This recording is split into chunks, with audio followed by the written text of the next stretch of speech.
to orbit, and while the first stage will make its way back down to Earth. The first stage, of course, is designed to be reflown with minimal refurbishments between flights. And as mentioned at the top of the show, today's booster is flying for the 19th time, and we will be attempting to land this booster on our drone ship. Just read the instructions.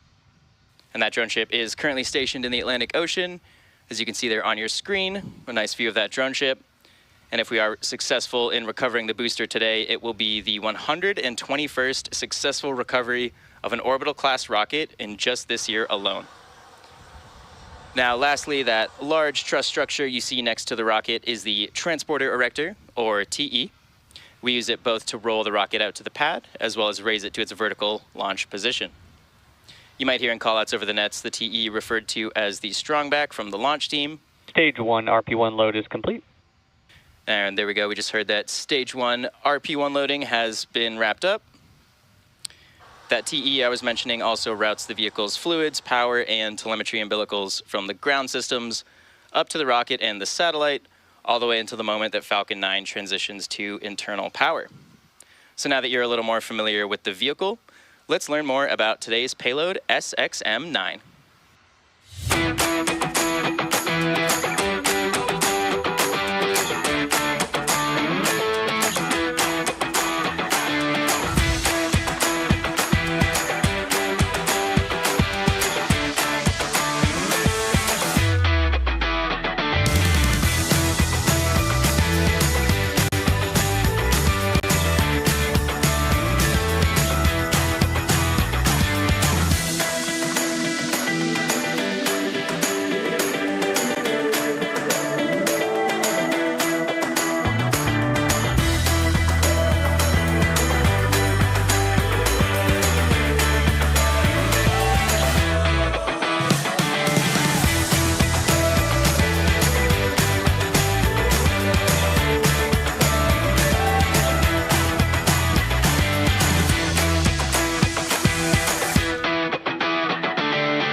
We are now just at about T-minus 5 minutes from liftoff of Falcon 9 from Launch Complex 39A at Kennedy Space Center.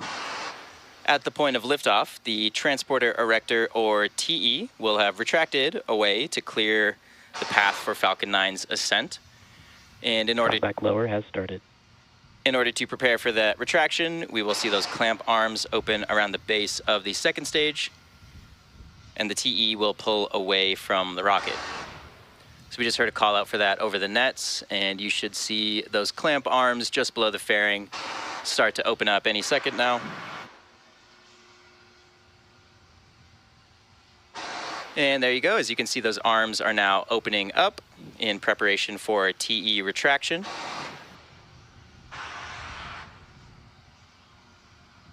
So up until this point, the TE has been supporting the weight of the vehicle, but now that the vehicle is pressurized and mostly full of propellant, it can stand on its own weight.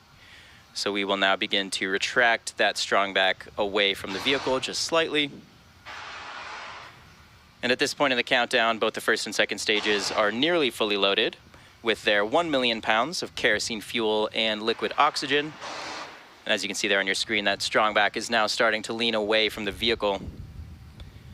These first and second stages began their propellant loading just at about T-minus 35 minutes, and they will wrap up about a minute apart from each other, with the first stage finishing just around T-minus 3 minutes, and the second stage wrapping up at around T-minus 2 minutes. You might notice a few of those white clouds around the vehicle. These are formed as the chilled gas above the LOX tank liquid surface vents overboard to maintain pressure inside of the tank. And when that cold gas contacts the warmer Florida air, it does condense the water in the air, and it forms those clouds that you see on your screen. And this is a totally normal part of Stage 1 LOX load is complete. There we go. We just heard stage 1 LOX loading has finished. Should be wrapping up stage 2 in around 40 seconds or so. Weather looking really nice here in Florida, mostly clear skies. Teams not reporting any blockers to launch at this point. Now coming up next at T-minus 60 seconds, Falcon 9 will enter the startup phase. And this means the rocket's autonomous internal flight computers have taken over control of the launch countdown. Should be wrapping up liquid oxygen loading on the second stage any second now. Stage 2 LUX load is complete. And there we go. With that call out, we are now fully loaded with RP1 and liquid oxygen. So next up is startup, and then after startup, inside of T-minus 2 seconds, we do light those Merlin M1D engines for liftoff. So far, the payload continues to be healthy. Falcon 9 team is tracking no issues on the rocket at this time.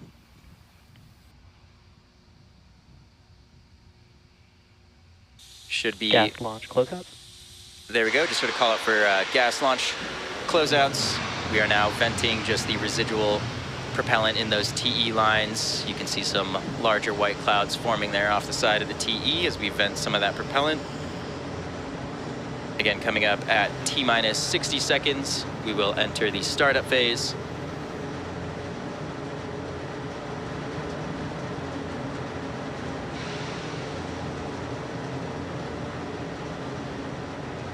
Falcon 9 is in startup. So with that, the Falcon 9's internal flight computers have now taken control of the launch countdown. We're just waiting for our final go from our launch director, and then we will be heading to space. Launch directors go for launch. Great news there, no blockers to liftoff. We should be lifting off in just around 35 seconds, so let's listen in for that. T-minus 30 seconds.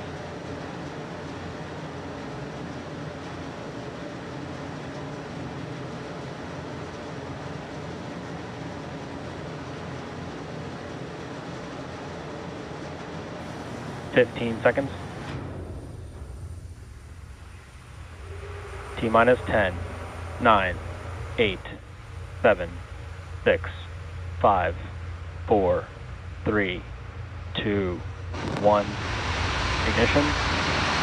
And liftoff. Goes SpaceX, goes SiriusXM. Vehicle pitching at range.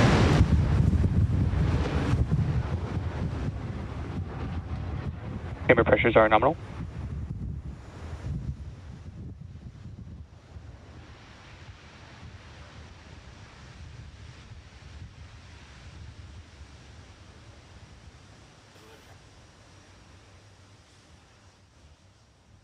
T plus 30 seconds into flight. We're getting some beautiful views from the vehicle here.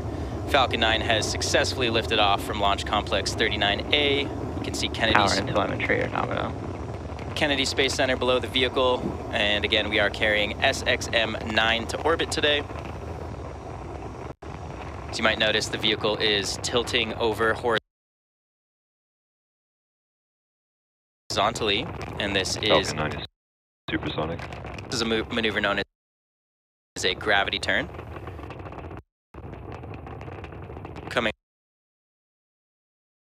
up on max Q here in just a couple seconds.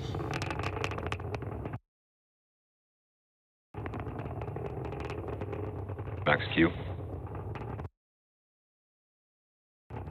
There we go, we just passed through that moment of max Q. As I mentioned earlier, we are starting to head horizontally away from the launch pad. We're still going up, but we're also going sideways, essentially.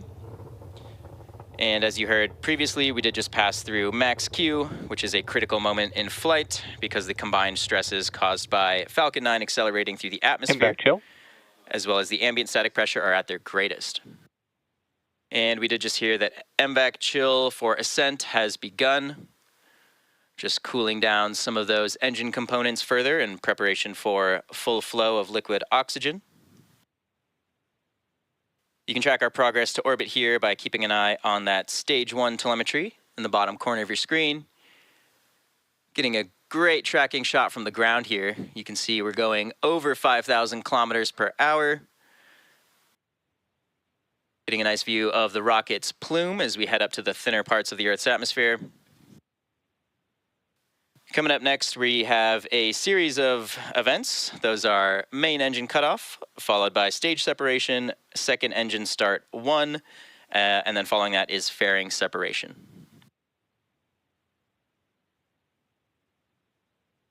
Main engine cutoff. Stage separation confirmed.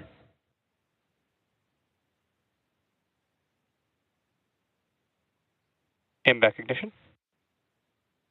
And there we go. So what you just saw was the shutdown of the 9 M1D engines, known as MECO. Following that, we separate the two stages, and then we do light the MVAC engine, which you're looking at now on your screen. Meanwhile, the first stage you can now see on the left side of your screen is going to flip its orientation in preparation to re-enter the Earth's atmosphere in an attempted landing on our drone ship out in the Atlantic Ocean. So as you can see with the MVAC engine lit on the right side of your screen, we're now accelerating our way into orbit. First stage on the left side of your screen is in a coast phase. Fairing separation confirmed. And there go those two fairing halves. We're now exposing the SXM-9 payload to the vacuum of space.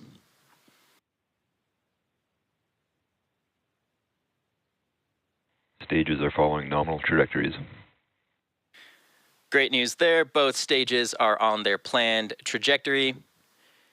You can see now in the telemetry for the first stage, we're starting to slow down as we reach the peak of the first stage's trajectory. You should start to see the altitude start to decrease as the vehicle heads back down towards Earth.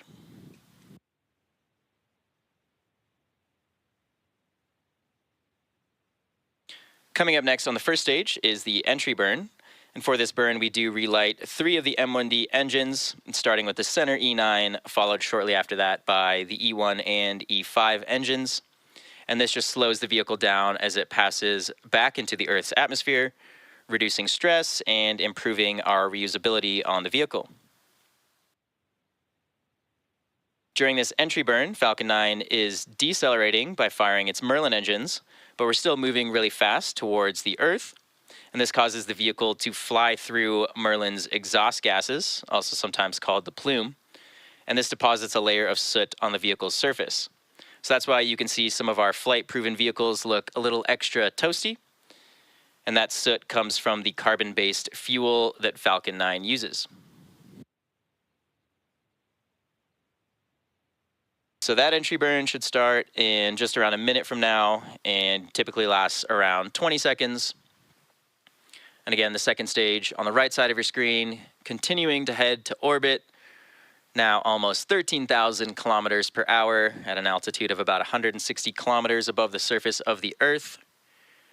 We can see the first stage is now accelerating towards the Earth. Its altitude is decreasing.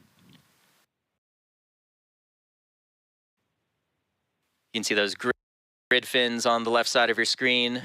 These help aerodynamically control the vehicle as it re-enters the atmosphere. So pay attention to those. You can see them sort of tilting and guiding the vehicle as we head towards the drone ship. Both stages continue to follow nominal trajectories. Great news there. Everything still looking good for both stages.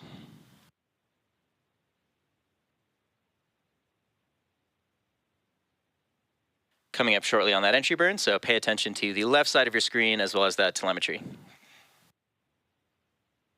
Stage 1 entry burn startup. Stage 1 FTS saved.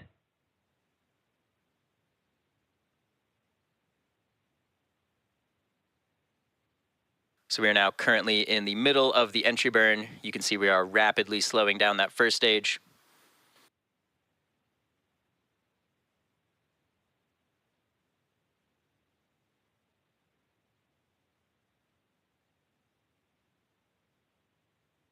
Entry burn shutdown. And there's the conclusion of that entry burn. And now, as I mentioned earlier, we perform this entry burn to slow the vehicle down and reduce the re-entry stresses.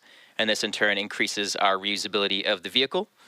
And of course, reusability is the key to lowering the cost of spaceflight, and that enables more investment into critical scientific research.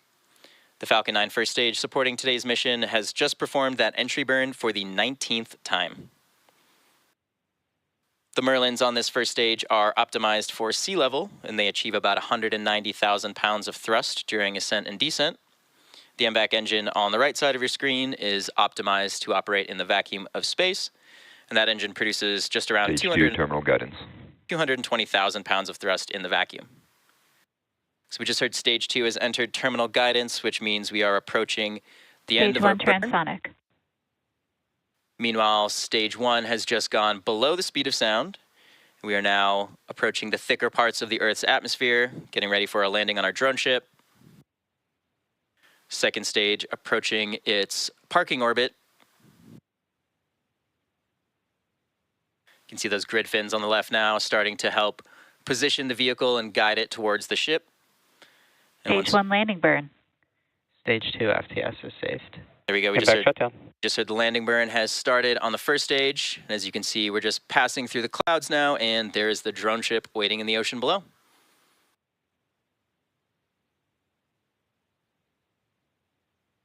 Nominal orbit insertion. Landing leg deploy.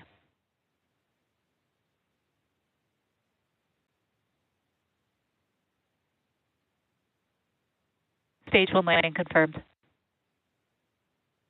And there you have it. That landing marks SpaceX's 380th successful recovery of an orbital class rocket, including the first stage landings for both Falcon 9 and Falcon Heavy.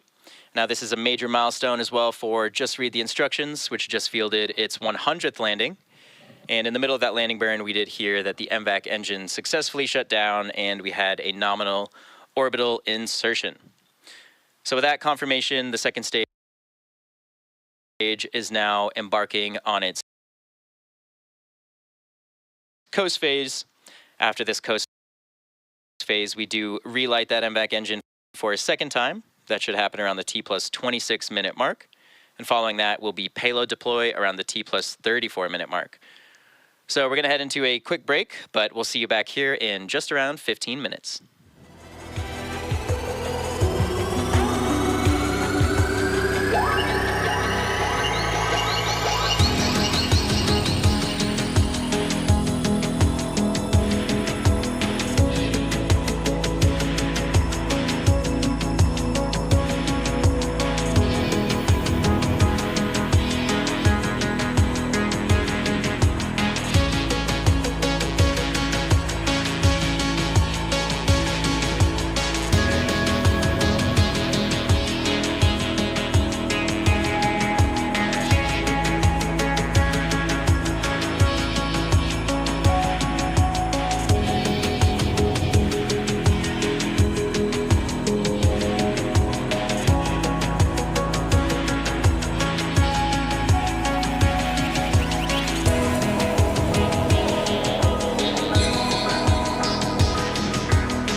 And welcome back to the SXM-9 mission.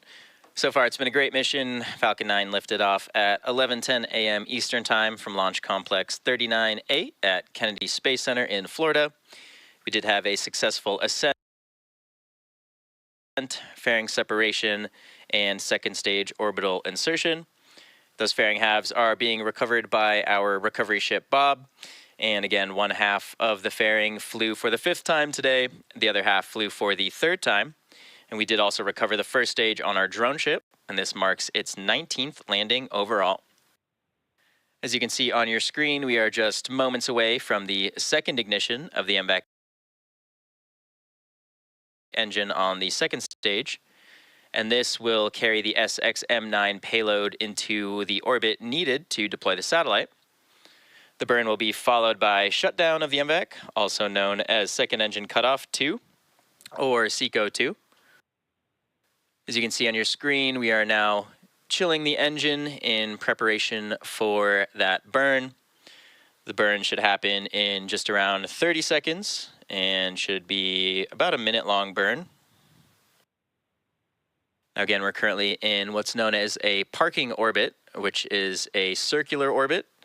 And today's mission is known as a geosynchronous transfer orbit mission.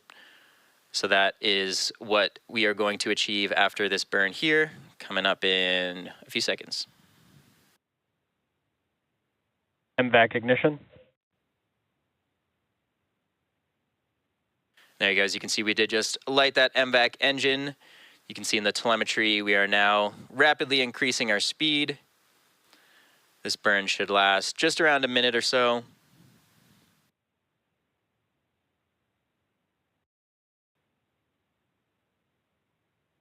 And again, this takes us to a geosynchronous transfer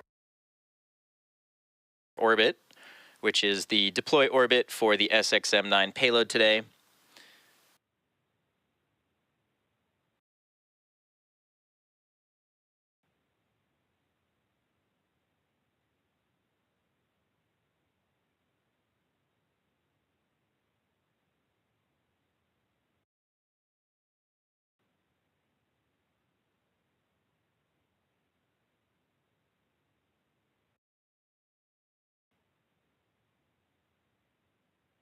MVAC shutdown.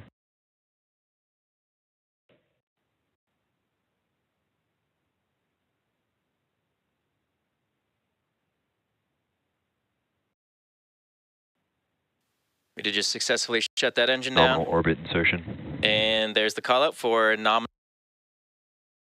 orbit insertion.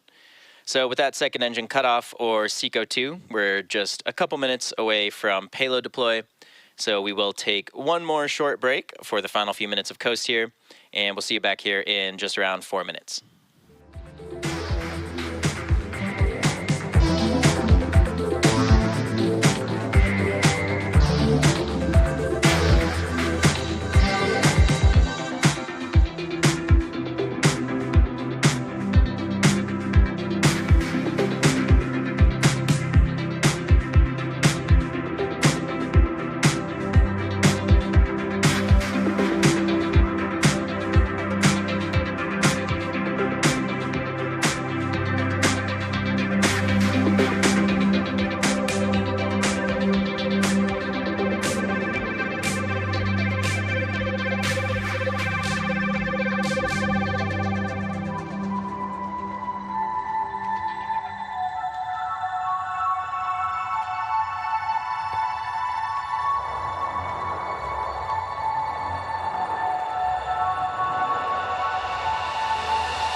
Welcome back to the SXM-9 mission. We've had a great mission so far, and we're now just a couple minutes away from our expected payload deploy. As we mentioned earlier, our customer for today's mission is SiriusXM, and this is the third SiriusXM launch for SpaceX so far. SiriusXM's platforms collectively reach about 150 million listeners. The SXM-9 satellite is based on Maxar's proven 1300 class platform, and the satellite was built at Maxar's facility in Palo Alto, California. The satellite will provide more capability to the SiriusXM fleet, including an expanded service area and higher service quality.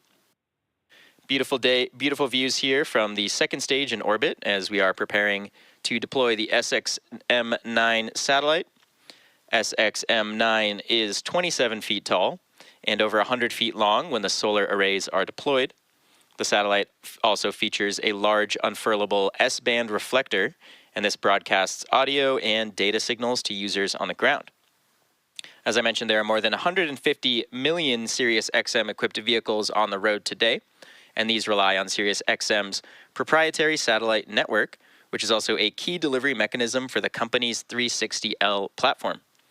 SiriusXM also offers a suite of satellite-delivered marine and aviation services, and these provide pilots and boaters with important weather data and information directly to their cockpits. Getting a great view of the payload here in space on your screen. As you can see, we are now in the deploy orbit, traveling over 32,000 kilometers per hour. You can see our altitude is also increasing. Should be coming up on that payload deploy in just around 30 seconds. Should hopefully get a good view of that deploy.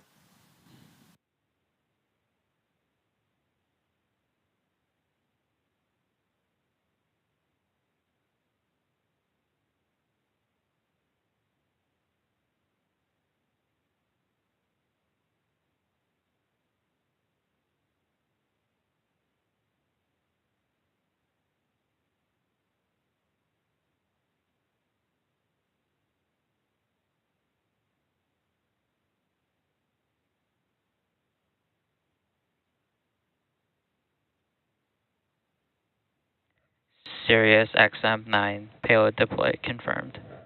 And there's that call out, and as you can see, the SXM-9 payload was just successfully deployed, now heading off into space for its mission. So with that, that will wrap up our coverage for today. There's SpaceX's 123rd successful launch of 2024, and Payload deploy confirmed. And as well as our 418th overall successful launch. All of us here at SpaceX want to give a big thank you to our customer, SiriusXM, for entrusting us with today's mission. We also want to give a shout out to the Eastern Range and Federal Aviation Administration for supporting today's launch. And of course, as always, thank you to you, all of our viewers, for tuning in and for your continued support. Remember to follow at SpaceX on X for launch updates. Thank you all so much, and we'll see you again soon.